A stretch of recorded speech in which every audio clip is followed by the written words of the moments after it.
आप सभी ने सुना होगा साइंस का एक बहुत ही प्रसिद्ध नियम है एनर्जी के ऊपर, जिसमें ये कहा गया है कि जो एनर्जी है यानी जो ऊर्जा है वो ना तो पैदा होती है और ना नष्ट होती है, यानी कि वो एक फॉर्म से दूसरी फॉर्म में कन्वर्ट होती है। ये बहुत बड़े साइंटिस्ट थे जेम्स जूल, जिन्होंने ये नियम दिया था कि एनर्जी कभी भी ख़त्म नहीं होती है, उसको हम कभी ख़त्म नहीं कर सकते, वो एक फॉर्म से दूसरी फॉर्म में कन्वर्ट होती है।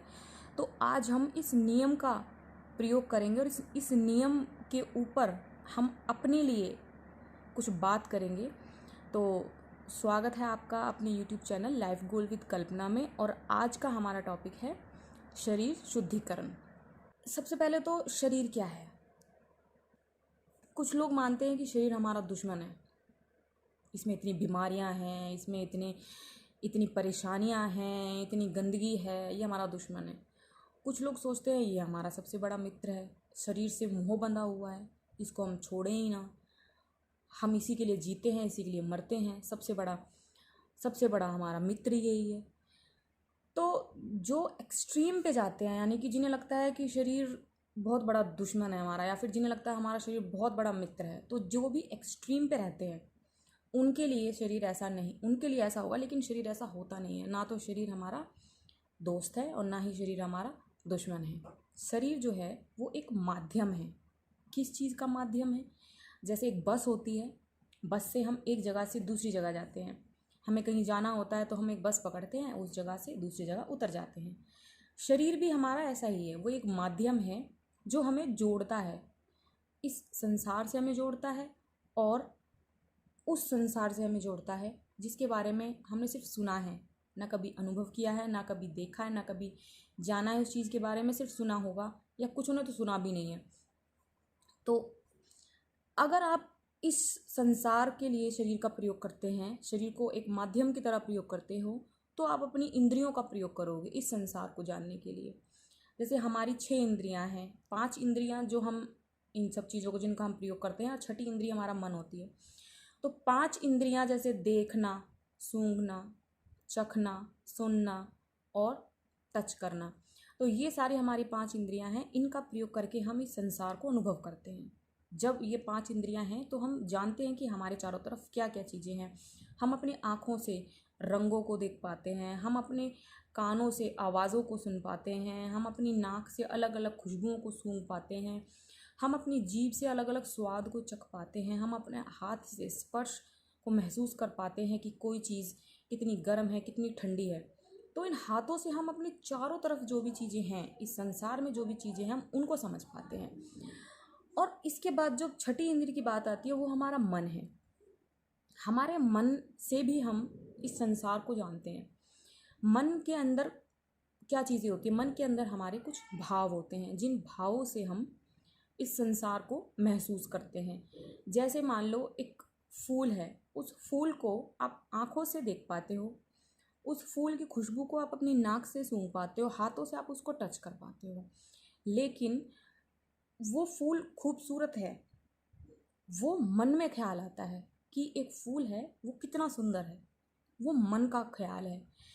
ऐसे ही हम किसी के साथ रहते हैं, अपने परिवार के साथ रहते हैं, तो हम अपने परिवार से प्यार करते हैं। तो प्यार एक अनुभव है जिसको हम बयान नहीं कर सकते। क्या है वो जो हम फील करते हैं अपने परिवार वालों के लिए, अपने बच्चों के लिए, अपने पति के लिए, अपने भाई बहनों के लिए, माँ बाप के लिए, पत्नी के लिए, जो भी हम फील करते हैं वो हमारा प्यार, हमारा भाव है, वो हमारे मन की दशाएं हैं। तो ये सारी चीज़ें हमारे मन की दशाएं हैं जिन्हें हम अनुभव कर सकते हैं, महसूस कर सकते हैं, लेकिन बयान नहीं कर पाते। ऐसे ही क्रोध है। क्रोध आप उसको महसूस कर पाते हैं, लेकिन आप उसको बयां नहीं कर पाएंगे कि क्रोध क्या है। क्रोध के बाद कुछ चीज़ें आप करते हैं, आप उनको बयां कर सकते हो। जैसे आपको क्रोध आया तो आपने क्रोध में किसी को गाली दे दी, आपने क्रोध में कुछ तोड़ दिया, आपने क्रोध में अपने ऊपर कुछ नुकसान कर लिया, तो आप उस चीज़ को बयान कर सकते हो कि मुझे क्रोध आया था तो मैंने उस चीज़ को तोड़ दिया, मुझे क्रोध आया था तो मैंने उसको गाली दे दी, मुझे क्रोध आया था तो मैंने उसको पिटाई कर दी। तो ये सारी चीज़ें हैं क्रोध के आने के बाद की घटनाएं जो उसके बाद आती हैं, लेकिन हम इस चीज़ को बयान नहीं कर सकते कि क्रोध क्या है। हमारे मन में मोह है, किसी चीज़ के प्रति लगाव है कि हम अपने बच्चों से मोह करते हैं। प्रेम और मोह अलग अलग चीज़ें होती हैं। हम अपने बच्चों से बहुत ज़्यादा मोह कर लेते हैं, तो हम उस चीज़ को बयान नहीं कर सकते कि मोह क्या है, वो बस होता है। कुछ चीज़ें जो सिर्फ होती हैं, लेकिन हम उन चीज़ों को एक्सप्रेस नहीं कर पाते, उनको बता नहीं सकते, एक्सप्लेन नहीं कर पाते, तो वो भाव हैं हमारे। तो जब हम शरीर के भावों, शरीर की इच्छाओं से, यानी इंद्रियों की इच्छाओं से और मन की इच्छाओं से जब हम आगे बढ़ते हैं, तब हम अपने आप को जानने के सफ़र पे आगे बढ़ते हैं। यानी कि जानने का सफ़र हमारा शुरू ही तब होता है जब हम अपने शरीर से ऊपर उठते हैं। शरीर की 5 इंद्रियों का जो हमारा रस है, वो जो हमारी छठी इंद्री के जो भाव हैं, वो जब उनको समझ लेते हैं, हम उनसे उनके ऊपर पार पा लेते हैं, उनके ऊपर जीत पा लेते हैं, उसके बाद हम उस स्टेज पर पहुंचते हैं कि हम अपने आप को जानने की शुरुआत कर सकें। आप ये मत सोचना कि आप अपने आप को जानते हैं। आप अपने आप को, मुझे नहीं लगता हम में से कोई भी 99% लोग अपने आप को जानते होंगे। हम सिर्फ अपने भावों को जानते हैं, हम सिर्फ अपने इंद्रियों के रस को जानते हैं, हम अपने मन की भावनाओं को जानने की कोशिश कर सकते हैं, लेकिन हम जानते नहीं हैं। हम इनसे ऊपर जब हम चले जाते हैं, इनसे ऊपर जब हम इनके ऊपर विजय पाके जब हम ऊपर जाते हैं, तब हम उस जगह पहुंचते हैं जब हम अपने आप को जानने की शुरुआत करते हैं। वहाँ से हमारे जानने का सफ़र शुरू होता है। अब स्वयं को जानने की सफ़र में क्या क्या रुकावटें आती हैं? सबसे पहली रुकावट तो शरीर बनता है हमारे लिए। हमने अपने शरीर को इस तरीके का बना रखा है कि हमारा उसके ऊपर कोई कंट्रोल ही नहीं है। जैसे हम कुछ भी खा रहे हैं, कुछ भी देख रहे हैं, कुछ भी सुन रहे हैं, कुछ भी बोल रहे हैं, तो ये सारी चीज़ें क्या हैं? ये है हमारे इंद्रियों पर हमारा कोई वश नहीं है, कोई नियंत्रण नहीं है। तो जब हम अपनी इंद्रियों पर, अपने शरीर पर कोई नियंत्रण ही नहीं रख सकते, तो हम कैसे कह सकते हैं कि हम आगे के स्टेज पर पहुंच जाएंगे? हम आगे की स्टेज पर तब पहुंचेंगे जब हम इन सारी चीज़ों पर कंट्रोल पालेंगे, हम इन सारी चीज़ों पर अपना नियंत्रण पालेंगे। हम क्या खाते हैं, क्या हम कभी इस चीज़ को ध्यान से देखते हैं कि हमने पूरे दिन में क्या खाया? क्या हम कभी इस चीज़ को ध्यान से देखते हैं कि हमने पूरे दिन में अपने फ़ोन में क्या देखा? क्या हम अपने पूरे दिन में ये नियंत्रण रख सकते हैं कि हमने पूरे दिन में क्या बोला? अपनी ज़बान पर किसी का कंट्रोल हो सकता है? तो जब हम इन चीज़ों पर कंट्रोल करना शुरू कर देते हैं, तब हम इस स्टेज को पार कर देते हैं। पहली स्टेज शरीर की स्टेज है। जब उसको पार कर देंगे, तब दूसरी स्टेज आती है मन की स्टेज। यानी कि जो भाव हमारे अंदर उठते हैं, मन वाले भाव, जैसे कि क्रोध, मोह, भोग, ईर्ष्या, जलन, ये सारी चीज़ें जो हैं, ये हमारे मन के भाव हैं। अब इनके ऊपर कैसे विजय पाएंगे? सबसे पहला तो शरीर का आया था कि शरीर में हम अपनी इंद्रियों पर कैसे वश पाएं। जब हम इनको देखना शुरू कर देते हैं, शरीर की जो इंद्रियों का जो रस है, कुछ भी चीज़, जैसे कुछ खाने की चीज़ आई, आहा, उस पर टूट पड़ो बिल्कुल। कभी हमने सोचा है कि हम खा रहे हैं तो इसका क्या लॉन्ग टर्म इफेक्ट पड़ेगा हमारी बॉडी पर? तो उन चीज़ों पर जब हम सोचना शुरू कर देते हैं, उनको जब हम ध्यान से देखना शुरू कर देते हैं, तब हम अपने शरीर को जानने की शुरुआत कर देते हैं। शरीर को जानने की शुरुआत करने के बाद फिर हमारा नेक्स्ट स्टेप मन का आता है। हमारे मन में ऐसे बहुत सारे भाव होते हैं जिनको हम कभी देखते ही नहीं हैं। किसी ने हमें कुछ बोल दिया, हमें गुस्सा आ गया, हमने उसको उल्टा बोल दिया।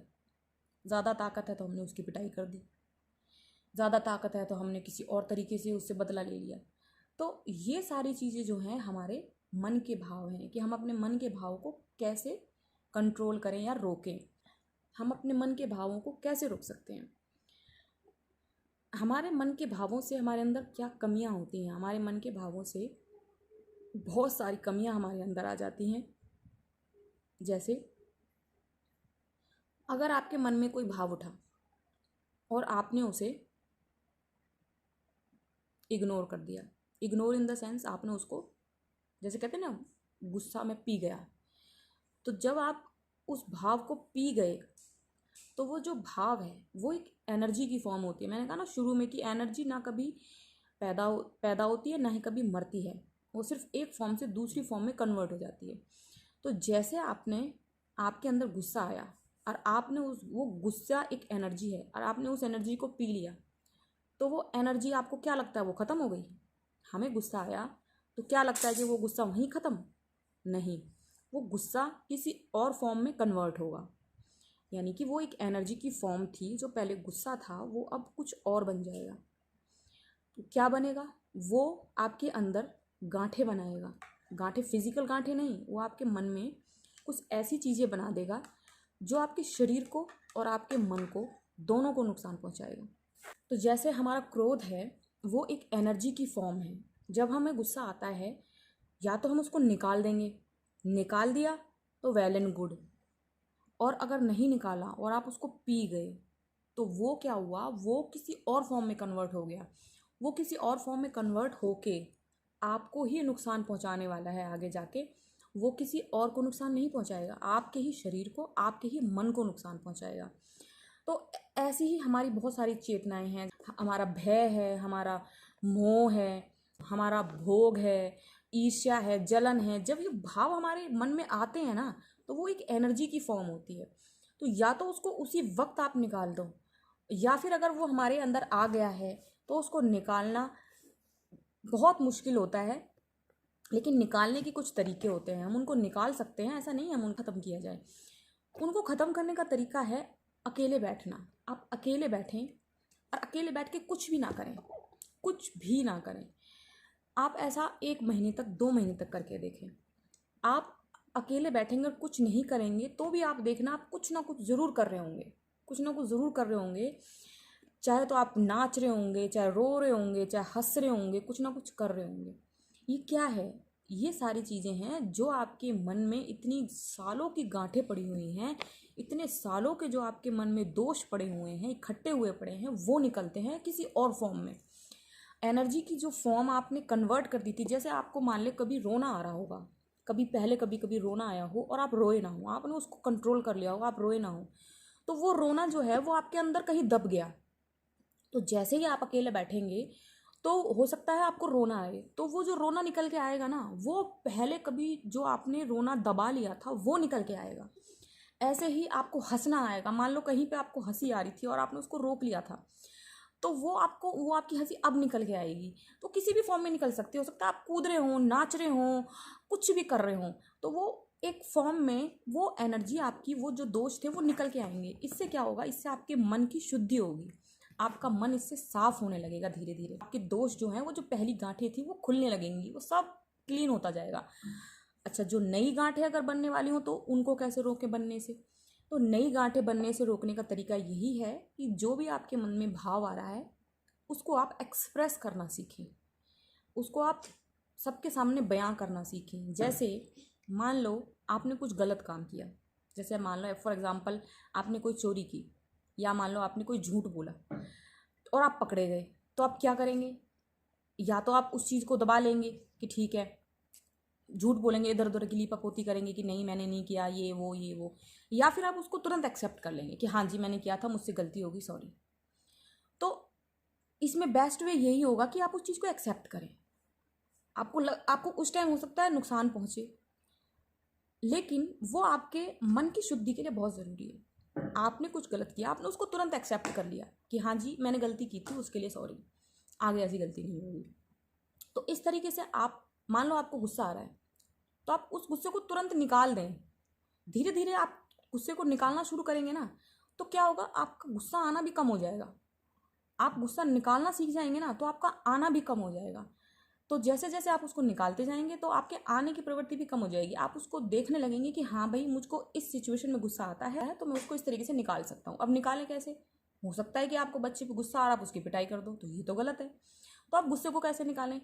जैसे मान लो आपको गुस्सा आ रहा है, आपको सांस की प्रॉब्लम है, तो आप लंबी लंबी सांसें लेने लगे, इस तरीके से करने लगे। इससे क्या होगा? आपके गुस्से की जो एनर्जी थी वो किसी और फॉर्म में कन्वर्ट हो गई, और जो आपकी सांस की प्रॉब्लम थी वो भी ठीक हो गई। या आपको मान लो आपके पैरों में प्रॉब्लम है, या आपको मान लो आपके हाथों में, आपकी नसों में कोई दिक्कत है, आप क्या करें? आपके हाथों की एक्सरसाइज आप नहीं कर पाते हैं, तो आप क्या करें? आपको गुस्सा आ रहा है तो आप हाथों को जल्दी जल्दी जल्दी जल्दी चलाने लगे, इस तरीके से चलाने लगे अगर आपको गुस्सा आ रहा है। तो इससे क्या होगा कि वो जो गुस्से की एनर्जी थी वो आपकी हाथों की एनर्जी में कन्वर्ट हो गई। तो वो जो एनर्जी है वो अब आपके हाथों से निकलने शुरू हो गई। इसी तरीके से अगर मान लो आपके पैरों की एक्सरसाइज नहीं हो पाती, तो आप अपने पैरों को इतनी तेज दबाएं, इतनी तेज दबाएं, इतनी तेज दबाएं कि आपकी सारी एनर्जी आपके पैरों में आ जाए। और वो आपके पैरों से रिलीज़ हो जाए। तो ये तरीके हैं गुस्से को या आपके किसी भी भाव को निकालने के। या मान लो आपके मन में किसी के प्रति ईर्ष्या आती है, तो आप उसी वक्त उसको एक्सप्रेस कर देना कि भाई हाँ भाई, मुझे इस चीज़ से आप बुरा लग रहा है। हो सकता है आप उसको एक्सप्रेस ना कर पाए, लेकिन खुद को एक्सप्रेस कर लें, अपने आप को बता लें वो चीज़ कि हाँ भाई ऐसे ऐसे था और ऐसे ऐसे मुझे लग रहा था, मुझे नहीं लगना चाहिए था, ख़त्म बात। वो जो चीज़ थी वो आपने बयां कर दी, चाहे वो अपने आप से बयां करी या आपने किसी और से बयां करी, इससे कोई फ़र्क नहीं पड़ता। आपको कोई अच्छा लग रहा है, मान लो आपके सामने कोई आया, आपको सुंदर लगा वो कोई भी, मान लो मुझे कोई लेडीज़ अच्छी लगी, उसके कपड़े अच्छे लगे, तो उसी टाइम एक्सप्रेस कर दें कि हाँ भाई अच्छे लग रहे हो। तो जो भी चीज़ें हैं आप अगर एक्सप्रेस करना सीखते हैं तो उससे क्या होता है, आपकी जो एनर्जी है वो, जो गलत एनर्जी, जो गांठें मन में बननी शुरू होती है वो ख़त्म हो जाती हैं और नई गांठें नहीं बनती। तो ये तो चीज़ें हैं मन को और शरीर को किस तरीके से हम शुद्ध करें। जब हम इन चीज़ों से ऊपर उठ जाते हैं, जब हम अपने मन को भी शुद्ध करना सीख जाते हैं, शरीर को शुद्ध करना सीख लेते हैं, इस पर हम काम करना शुरू कर देते हैं, उसके बाद जो नेक्स्ट स्टेज आती है वो होती है अपने आप को जानने की स्टेज। हम स्वयं को कैसे जानें। तो ये जो जानना है ये इस वीडियो में हम एक्सप्लेन नहीं कर पाएंगे, तो अभी फ़िलहाल, और एक्सप्लेन करने का कोई फ़ायदा भी नहीं है क्योंकि 99% लोग तो इन्हीं चीज़ों में अटके हुए हैं कि शरीर को कैसे शुद्ध करें, मन को कैसे शुद्ध करें। तो पहले इन चीज़ों को ही कर लें, वो तो बाद की बात है ना। वहाँ तक पहुँचने के लिए तो पहले इन सब चीज़ों को ठीक करना ज़रूरी है। तो इन सब चीज़ों को पहले ठीक करते हैं, फिर जब इन पे हम काम कर लेंगे तो फिर उसके बाद जो खुद को जानने की स्टेज आती है, जब हम कहेंगे कि हाँ मैं अपने आप को जानना शुरू कर चुकी हूँ या कर चुका हूँ, कि हाँ मैंने अपने आप को जानने के अनुभव महसूस करने शुरू कर दिए हैं, तो वो बाद में आएगा। तो पहले मन को और अपने शरीर को शुद्ध करना सीखें। अगर आपको अच्छा लगे तो आप वीडियो को लाइक करें, चैनल को सब्सक्राइब करें और वीडियो को शेयर करें। Thank you.